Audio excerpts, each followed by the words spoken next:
பிரதமர் Datuk Seri Anwar இப்ராஹிமிற்கும் பக்கத்தன் Harapan நாடாளுமன்ற உறுப்பினர்கள் மற்றும் செனட்டர்களுக்கும் இடையில் நேற்று திங்கட்கிழமை நடந்த ஒரு ரகசிய சந்திப்பு கூட்டத்தில் PKR கட்சியின் முன்னாள் துணைத் தலைவர் ரபிசி ரம்லியும் முன்னாள் உதவித் தலைவர் நிக் நஸ்மி நிக் அமாட்டும் கலந்து கொள்ளவில்லை.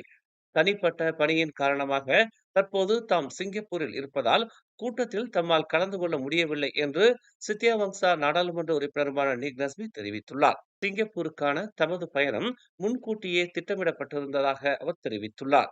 இக்கூட்டத்தில் நீதித்துறை சம்பந்தப்பட்ட விவகாரங்கள் மற்றும் வரும் மக்களவை கூட்டம் உட்பட பல்வேறு நடப்பு விவகாரங்கள் குறித்து விவாதிக்கப்பட்டதாக நம்பப்படுகிறது. மேலும் செய்திகளை தெரிந்து கொள்ள தமிழ் மலர் நாளிதழை பாருங்கள்.